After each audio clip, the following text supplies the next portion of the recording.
में नॉलेज है वो अरिस्टोटल का लिखा हुआ है और वो डायलॉग्स की फॉर्म में है। तो उसमें एक जो जिसका टाइटल से नहीं आ रहा, जो यूथोफर उसका नाम था उस इंडिविजुअल का, उसके ऊपर वो डायलॉग है। तो अब उसने उससे पूछा कि भाई तुम क्यों कोर्ट में खड़े हुए उस यंग इंडिविजुअल से। उसने कहा कि मैं अपने फादर के अगेंस्ट केस फाइल करने आया हूँ कि उसे डेथ सेंटेंस दी जाए। एंड सोक्रेटिस वाज सरप्राइज कि भाई तुम अपने फादर के अगेंस्ट क्यों आए। उसने कहा कि बेसिकली मसला ये है कि हमारा एक सर्वेंट था, उसने कोई गलती की और फादर ने उसे कमरे में बंद कर दिया और उसके बाद वो कहीं दूर चला गया, काफ़ी दिन बाद आया और सर्वेंट वहाँ कमरे में उसकी डेथ हो गई। तो मैं अब केस अपने फादर के अगेंस्ट लाया हूँ कि इसने एक ऐसा एक्ट किया है कि इसे ये पनिशमेंट मिलनी चाहिए। So Socrates asked, this is a very good thing, ये तो मैंने बहुत रेयर देखा है, why you are doing this thing. उसने कहा कि मेरे अंदर जो है ना पायटी, वो ये डिमांड करती है कि मैं ये काम करूं। तो सोक्रेटिस को वर्ड मिल गया और फिर इसने पूरा ये डायलॉग है। उसने कहा मतलब तुमसे ज्यादा तो पार्टी का किसे पता होगा जो इतना बड़ा काम कर रहे हैं, तो can you define what is party. And again this inquiry method started. उसने कहा कि ये जो मैं काम कर रहा हूँ अपने फादर के अगेंस्ट में, इतना बड़ा केस, उसने कहा ये तो एग्जाम्पल है। पार्टी है क्या चीज है, ये टीचर्स के लिए बहुत जरूरी है। जो कंसेप्चुअल जो कॉन्सेप्ट होता है ना, उसका हम पढ़ाते भी रहते हैं, एग्जाम्पल्स कॉन्सेप्ट की तरफ हम नहीं जाते। काफी देर उससे डिबेट, पूरा वो डायलॉग आप सर्च करें, इसी पे डिस्कशन है। वो कहते हैं कि मेरा ख्याल है कि पार्टी वो चीज है जो गॉड को पसंद है। सोक्रेटिस सेड कि हमारे तो बहुत से गॉड्स हैं, अब किस गॉड को क्या पसंद है इससे तो ये डेफिनेशन नहीं पता चलती। और जब उसके अगेन वो ऑप्शन सारे एग्जॉस्ट कर चुका, इसका फायदा क्या होता है इस सोक्रेटिक जो डायलॉग मेथड का, इवन हम जब क्लास में यूज करते हैं, कि अल्टीमेटली जो इंडिविजुअल जिसे बहुत ज्यादा अपने ऊपर एक होता है ना कि मुझे बहुत कुछ पता है और मेरे पास बहुत नॉलेज है, वो बिल्कुल एक रिट्रीट कर जाता है और यहाँ से लर्निंग शुरू होती है। उस बंदे को आप कभी कुछ नहीं सिखा सकते जिसके दिमाग में पहले ये एक वहम है। सोक्रेटिस जो है उसके बहुत अच्छी एक लाइन है, वो कहता है इट्स नॉट इग्नोरेंस, ठीक है, that's dangerous, it's sort of perception of knowledge that is more dangerous. यानी इग्नोरेंस, जहालत खतरनाक नहीं है, नॉलेज का वहम होना जो है ना ये ज्यादा खतरनाक चीज है। जब किसी इंडिविजुअल को ये वहम हो कि मुझे इल्यूजन, परसेप्शन इल्यूजन का वर्ड यूज था, illusion of knowledge is more dangerous, ignorance is not dangerous, illusion of knowledge. एक बंदा जो ये एक्सेप्ट कर रहे ना कि मैं इग्नोरेंट हूँ, वो तो बड़े आराम से आपसे सीखना शुरू कर देगा। लेकिन हमारे भी जो सराउंडिंग में हम बहुत से लोगों को देखते हैं, उनके पास नॉलेज नहीं होता, इल्यूजन ऑफ नॉलेज है। लेकिन इल्यूजन ऑफ नॉलेज का सबसे बड़ा प्रॉब्लम क्या आता है कि वो बंदा कहता है मुझे तो सब कुछ पता है, मैं कुछ सीखूंगा क्यों। तो ये वो ना उस इल्यूजन को पहले खत्म करता था। इल्यूजन जब खत्म होगी, इंडिविजुअल वुड से कि अच्छा मुझे तो कुछ नहीं पता, फिर कहता था कि लेट्स डिस्कस कि what is justice, what is party. तो ये अब एक मेथड उसने इंक्वायरी का, जैसे आज हम इंटरव्यूज कह लें, फोकस ग्रुप में हम ये टेक्निक इस्तेमाल करते हैं, बहुत सी स्टडीज या रिसर्च में हम यूज करते हैं। तो this was one of the method कि आपने रियलिटी फाइंड आउट करनी है। अब ये फर्दर फिर ये लंबी हिस्ट्री है कि फिर अरिस्टोटल ने भी इसको फर्दर एक्सटेंड किया किस फॉर्म में, खासतौर पे फिर जो भी इसके बाद लोग आए, प्लेटो ने तो बिल्कुल ही उसे रेवोल्यूशन, रादर प्लेटो इसका स्टूडेंट था और अरिस्टोटल प्लेटो का स्टूडेंट था। एक सीक्वेंस में ये तीनों हिस्ट्री के अंदर चले। तो अल्टीमेटली जो अरिस्टोटल का वर्क है वो इन दोनों लोगों से ज्यादा है, लेकिन उसने भी मेथड्स को बहुत फोकस किया कि हमने रियलिटी अगर फाइंड आउट करनी है तो मेथड क्या होना चाहिए। अब ये method over a period of time फिर चेंज होते गए। जो मैंने लास्ट लेक्चर में भी बताया था कि इनका फोकस ज्यादा इंक्वायरी, क्वेश्चन आंसर, ऑब्जर्वेशन के ऊपर या इन चीजों के ऊपर था। कि एविडेंस बेस मेथड पे नहीं जाते थे कि कोई एक्सपेरिमेंट किया जाए, किसी तरह का कोई डेटा कलेक्ट किया जाए। ये फिर 14 और 1500 सेंचुरी में तो तीन जो लोग हैं, गैलीलियो, कोपरनिकस, इन लोगों ने ना इस मेथड को चैलेंज करना शुरू किया कि बहुत सी ऐसी चीज़ें जो ग्रीक फिलॉसफी पे बेस्ड थी और वो उस मेथड के ऊपर बेस्ड थी, इन्होंने जब उसे एम्पिरिकली टेस्ट किया तो वो रॉन्ग प्रूव होना शुरू हो गई। जिसमें से एक मैंने आपको एग्जांपल उस दिन दी थी। इसी तरह जो ग्रीक्स का एक बिलीव था कि सन रिवॉल्व्स अराउंड द अर्थ, ये बहुत अच्छे से वो फॉलो कर रहे थे। तो गैलीलियो ने फिर इसे चैलेंज किया, साइंटिफिकली प्रूव किया। So he was also arrested like Socrates. उसे भी सारी जिंदगी अपनी जो है वो जेल में ही गुजारनी पड़ी। तो जब उसे वो पनिशमेंट दी गई कि आपको अब इतने लाइफ इम्प्रिजनमेंट है, तो वो बाहर आया। तो क्योंकि ये उनका ये बिलीव था कुछ गॉड्स हमारे नाराज हो जाएंगे हम अगर ये कहेंगे कि ज़मीन जो है वो सूरज के गिर्द घूमती है, और क्योंकि ज़मीन को बहुत वो सेक्रेड और उनका सारे बहुत सी चीज़ें उसके ऊपर बेस करती थी। तो वो जब वो बाहर आया ना, तो वो साइंटिस्ट के लिए बड़ा इंपॉर्टेंट वो वर्ड था। तो उसने बाहर आके लोगों को देखा तो पीपल वर शाउटिंग कि बड़ा अच्छा हुआ, इसे सजा मिल गई। और ये जैसे होता है ना आजकल कोई बंदा कोई ऐसा आपके रिलीजन के खिलाफ बात कर दे और सब लोग इकट्ठे हो जाते हैं, तो ये हमेशा ऐसे ही चलता रहा है। वो कोई 3000 साल पहले भी यही सिचुएशन थी। तो वो बाहर निकला और सजा तो हो चुकी है, तो उसने काफ़ी ऊंची आवाज़ में लोगों को एक कुछ वर्ड यूज़ किया, ऐसा स्लैंग सा वर्ड। उसने कहा कि गैलीलियो को सजा देने से जमीन रुकेगी नहीं, इट डज रिवॉल्व। और फिर आखिर में यही प्रूव हुआ कि it does revolve. Scientific method यहाँ से शुरू होता है, जो 15 या 1600 सेंचुरी ऑनवर्ड्स। और अभी बहुत से इस पे लोग स्केप्टिकल थे कि कैसे एक्सपेरिमेंट्स होंगे, क्या चीज़ होंगे। लेकिन एक इंडिविजुअल ने जब इससे इंस्पिरेशन ली, दैट वाज आइजैक न्यूटन, क्योंकि वो गैलीलियो से बहुत इंस्पायर्ड था। और इसी तरह जो फ्रांसिस बेकन ने भी इस पे एक उस वक्त बुक लिखी थी जिसे आज हम हाइपोथेटिकल डिडक्टिव मेथड कहते हैं। वो उस बुक के ऊपर वो बेस्ड है, हाइपोथेसिस डेवलप करना और फिर डिडक्शन बेस्ड जो एनालिसिस करते हैं। तो अल्टीमेटली जब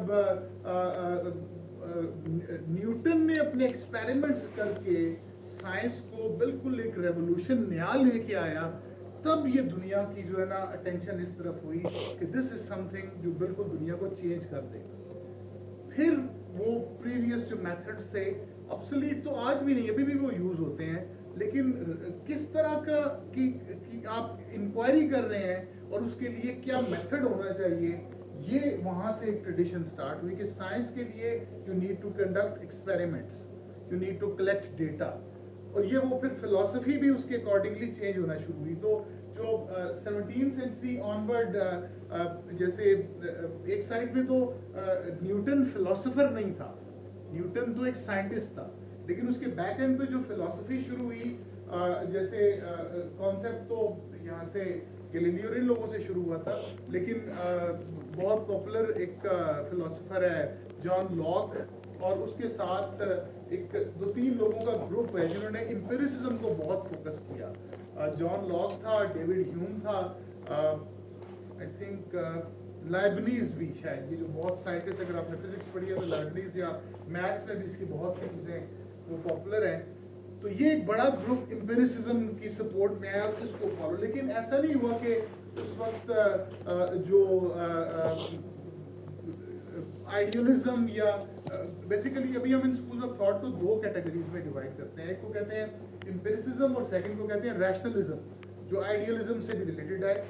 रैशनलिस्ट का ये ख्याल था कि नहीं, डेटा की रिक्वायरमेंट नहीं है, हमारी जो रैशनैलिटी है वो इतनी एडिक्वेट है कि हम उस बेसिस पे एनालिसिस करके। तो इवन 17th सेंचुरी में भी और आज भी ये लोग, उनका स्कूल ऑफ थॉट एग्जिस्ट करता है और उस पर भी स्टडीज होती है। बेसिक जो इनमें से कोई गलत नहीं है। जब ये रैशनलिस्ट ने जब इसे अप्लाई करना शुरू किया तो इनका जो बड़ी एक चेंज 16th सेंचुरी में ओवरऑल फिलोसफी में जो इंडिविजुअल लेके आया था वो रेने डेकार्ट था।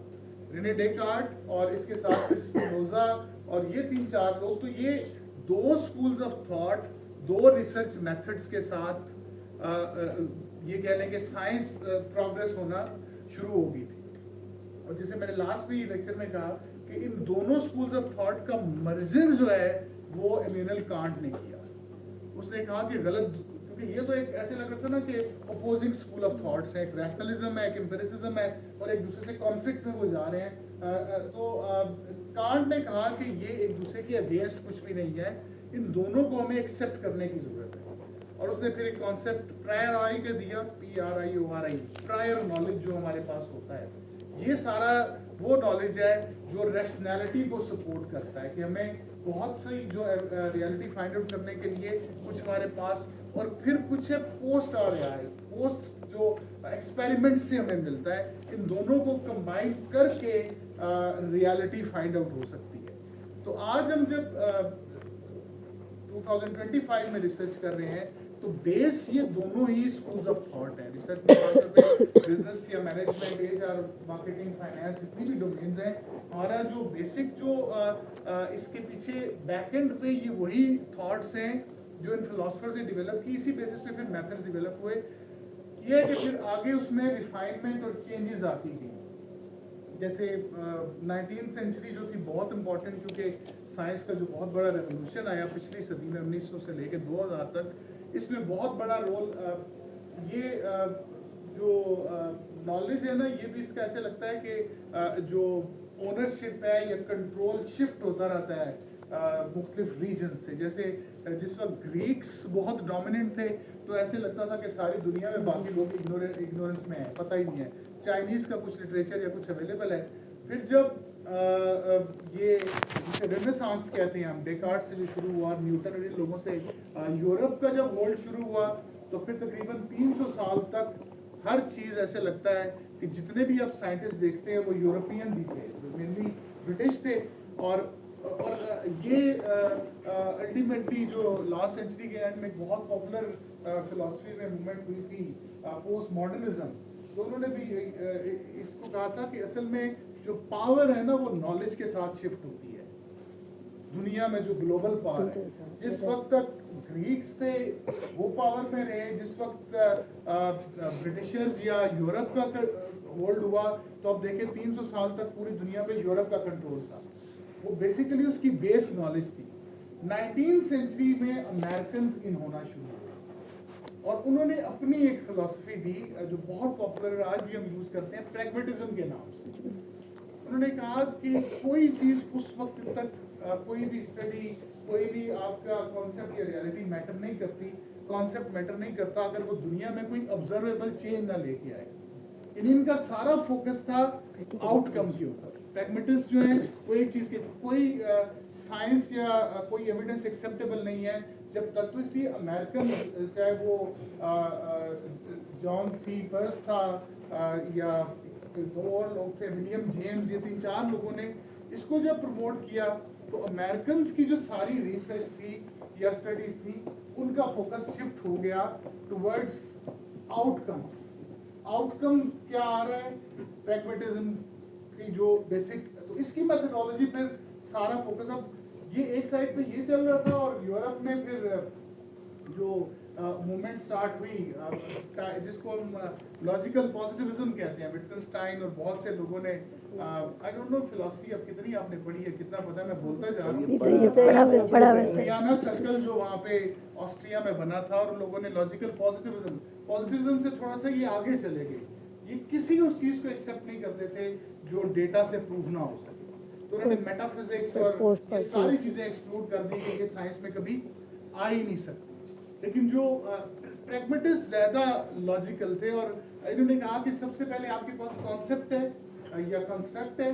कॉन्सेप्ट या कंस्ट्रक्ट से इंपॉर्टेंट थिंग इज कि हाउ यू ऑपरेशनलाइज इट। आज भी हम जो रिसर्च करते हुए ऑपरेशनल डेफिनेशन की बहुत बात करते हैं कि इसको ऑपरेशनलाइज कैसे किया जा सकता है। दिमाग में तो कॉन्सेप्ट है, आइडिया तो है, अगर ये ऑपरेशनलाइज नहीं हो सकता तो उस वक्त तक इसकी कोई वैल्यू नहीं है। कितना भी बड़ा आइडिया है, प्रैग्मेटिस्ट के लिए वो जीरो वैल्यू का होगा अगर आपको ये नहीं पता कि इसे प्रैक्टिकली, अब उसके लिए मेथड क्या यूज होगा। जो पर्स की बड़ी अच्छी एग्जांपल है, वो कहते हैं कि आप जिस वक्त एक ग्लास ऑफ वाटर में शुगर डिसॉल्व करते हैं तो उस डिसॉल्व करने के बाद ना वो शुगर रहता है ना वो वाटर रहता है, लेकिन आपको ये पता होना चाहिए कि इसके बाद बनेगा क्या।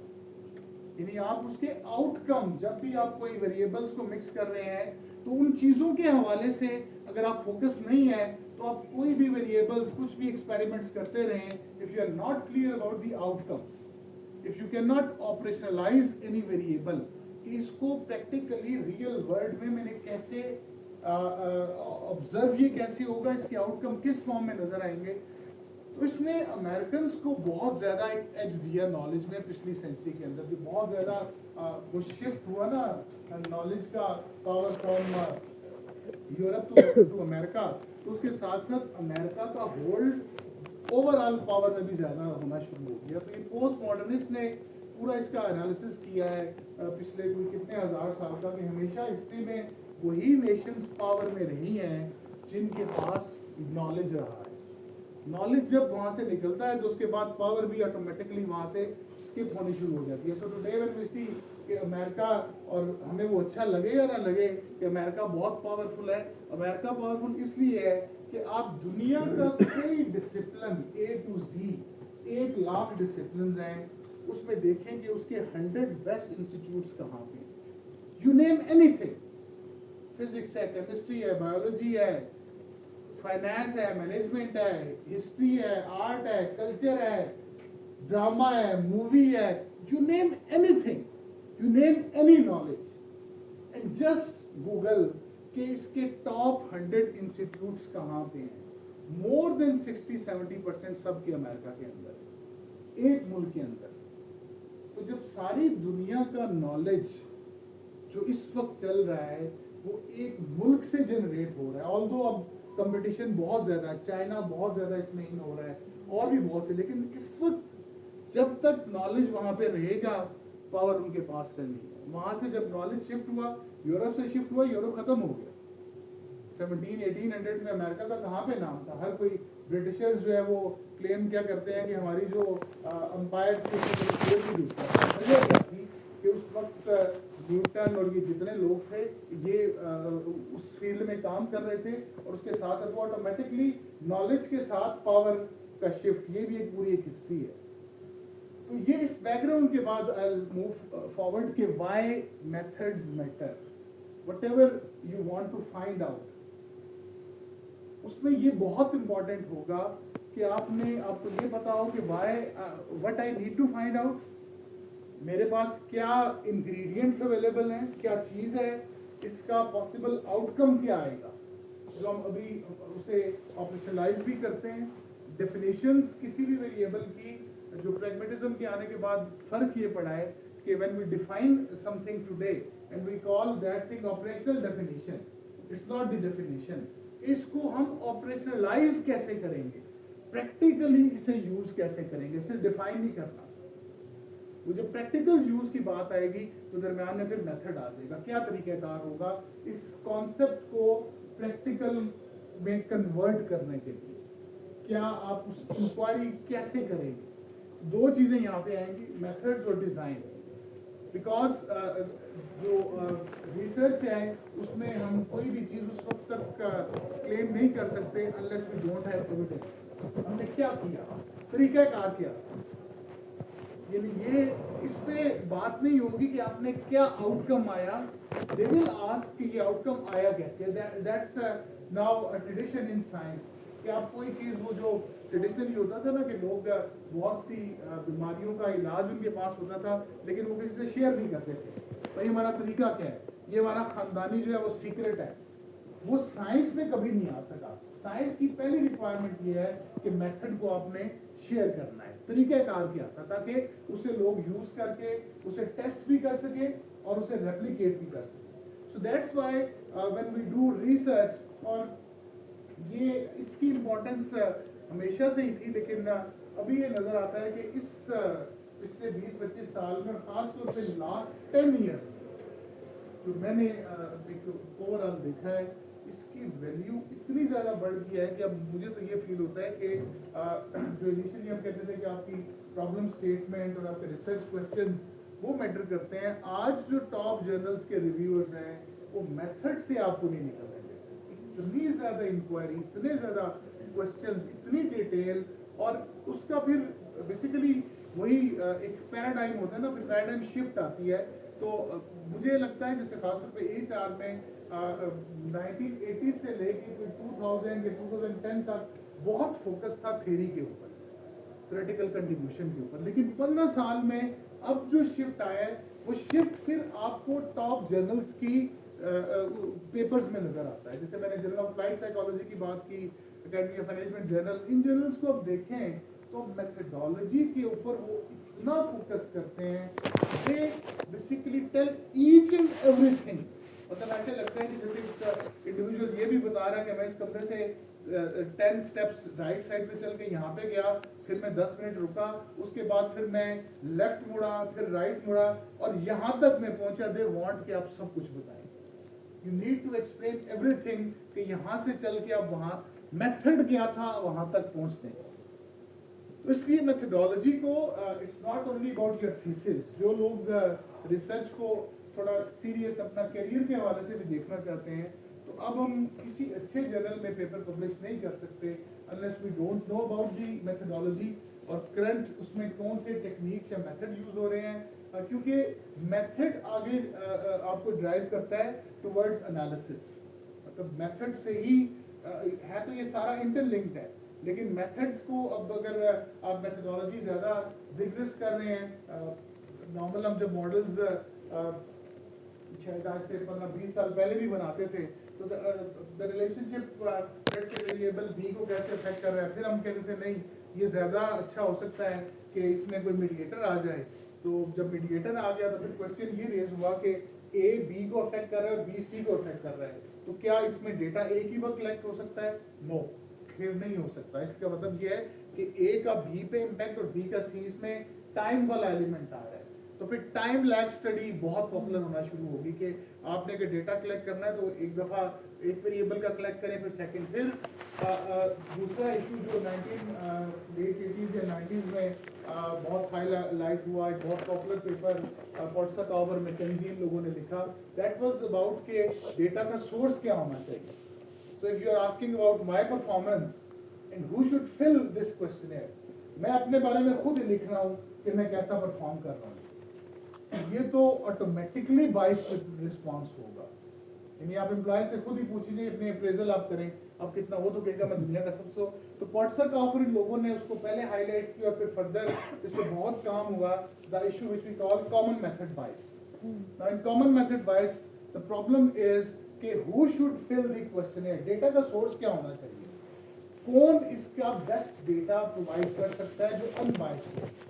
तो अब हम जब क्वेश्चनर्स भी देते हैं तो वो पार्ट्स में डिवाइड हो जाते हैं, एक कोई एम्प्लॉय फिल कर रहा होता है, एक पार्ट सुपरवाइजर फिल कर रहा होता है। ये उसी तरह है जैसे हम परफॉर्मेंस अप्रेजल में 360 डिग्री फीडबैक यूज करते हैं कि परफॉर्मेंस का जो बहुत पॉपुलर इस वक्त HR में कॉन्सेप्ट है कि अब नॉर्मली अप्रेजल सिर्फ बॉस कर रहा होता है कि ये एम्प्लॉय कैसा, उसमें भी बायस हो सकती है ओपिनियन। फिर उसका सोल्यूशन जो है वो 360 डिग्री फीडबैक की फॉर्म में, ये भी खैर आपको काफ़ी पुराना हो गया है, लेकिन उसको हमने दफ़ा यूनिवर्सिटी नमल में बल्कि हमने अप्रेजल को कोशिश की कि उस फॉर्म में बनाने की कोशिश करें। तो जो हमारा फाइनल आउटकम आया फैकल्टी अप्रेजल का, उसमें HOD के पास सिर्फ 10% अप्रेजल रह गई, 90% बाहर चलेगी, मेन स्टूडेंट्स के पास चलेगी। इसी तरह जितने भी स्टेक होल्डर्स हैं, मतलब हमने उसमें अप्रेजल में ये भी कंपोनेंट रखा कि उसमें से कुछ इन्फॉर्मेशन हम कैंटीन का जो ओनर है उससे भी ले गए कि ये यहाँ पे आपके साथ कैसा बिहेव करता है, लाइब्रेरियन में ओवरऑल किसी भी एम्प्लॉय, तो वो ये इस हद तक भी ये जा सकते हैं आप अनबायस्ड डेटा लेने के लिए। यानी एक इंडिविजुअल के बारे में बॉस ये कह रहे कि अच्छा वर्कर नहीं है, लेकिन बाकी सारी यूनिवर्सिटी ऑर्गेनाइजेशन कह रही है कि इज अ गुड पर्सन और गुड टीम मेंबर, तो उसका मतलब है कि बायस्ड है। लेकिन सब ये मेजॉरिटी जब कह रही है तो फिर आपको उसकी रियल, तो ये कॉमन मेथड बायस को अवॉइड करने के लिए, तो ये पिछले कुछ 15-20 सालों में फिर ये डिस्कशन शुरू होगी कि व्हेन वी कलेक्ट डेटा और हम एक वेरिएबल को दूसरे के साथ लिंक करते हैं, तो नॉर्मली वो एक लेवल पे बात होती है, तो क्या उस वक्त कोई, यानी एम्प्लॉय के लेवल पे हम कोई वेरिएबल ले रहे हैं, तो इस रिलेशनशिप पे क्या कोई ऑर्गेनाइजेशन लेवल का वेरिएबल इफेक्ट नहीं करता, या उस वक्त कोई ऐसी चीज नहीं है जो ग्रुप्स या टीम्स की उस पर इफेक्ट नहीं करती। तो यहाँ से भी डिस्कशन अर्ली